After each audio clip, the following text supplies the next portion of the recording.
আসসালামু আলাইকুম। আপনারা কেমন আছেন? আশা করি আপনারা ভালো আছেন। আমরা আছি আলহামদুলিল্লাহ ভালো আছি। এই যে আমি একটা নতুন রেসিপি করার জন্য এখানে 4টা ডিম নিয়েছি, এই যে ম্যাঙ্গো পুডিং বানানোর জন্য। এখন আমি কিভাবে বানাই আপনারা দেখুন। এই যে এখানে আধা কাপ চিনি দিয়ে দিচ্ছি, এখানে 1 চামচ দুধের গুঁড়ি দিয়ে দিচ্ছি, এই যে 2 চামচ দুধের গুঁড়ি দিয়ে দিচ্ছি। এই যে ডিমগুলো ভালো করে নাড়িয়ে দিচ্ছি।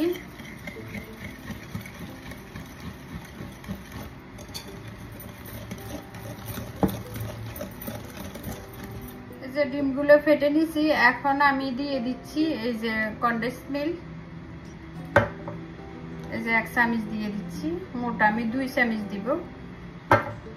এই যে কনডেন্স মিল্ক 2 চামচ দিয়ে দিচ্ছি। এখন দিয়ে দিচ্ছি 1 কাপ গরুর দুধ। এই যে এখানে ম্যাঙ্গো সস দিয়ে দিচ্ছি 1 চামচ, 2 চামচ দিয়ে দিচ্ছি ম্যাঙ্গো সস। এই যে এখানে ভ্যানিলা এসেন্স দিয়ে দিচ্ছি।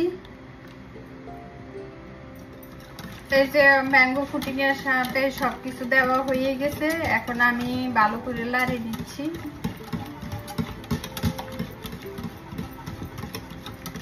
এই যে ম্যাঙ্গো পুডিং বানানোর জন্য এখানে একটা টিফিন বক্স দিয়েছি, এই যে বক্সের মধ্যে এখন আমি চিনি দিয়ে দিচ্ছি ক্যারামেল বানানোর জন্য। এই যে দেখুন ক্যারামেলটা হয়ে গেছে, এখন চুলার জালটা আমি বন্ধ করে দিচ্ছি। এই যে এখানে আমি একটা ছাঁকনি নিয়েছি, ছাঁকনি দিয়ে এখন আমি দুধটা একটু করে নিব। বিসমিল্লাহ।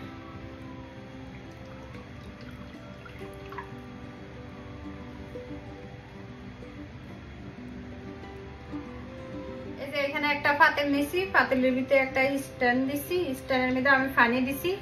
এখন আমি পুডিংটা বসায় দিচ্ছি। বিসমিল্লাহ। এই যে টিফিন বক্সের একটা ঢাকনা আছে, ঢাকনা দিয়ে গুঁড়ি দিচ্ছি আমি পুডিংটারে।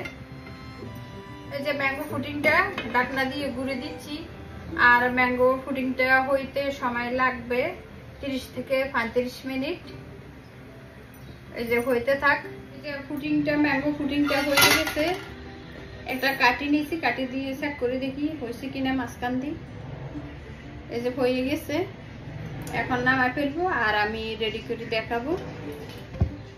এই যে ম্যাঙ্গো পুডিং এর আগে প্রথমে এই যে বক্সের থেকে ছুরি দিয়ে এভাবে গোল করে করতে হবে, বক্সের তো যেন ছুটি যায়। এই যে এভাবে। এই যে আমি একটা প্লেট নিয়েছি, প্লেটের মধ্যে ডালি নেব ম্যাঙ্গো পুডিংটা এভাবে।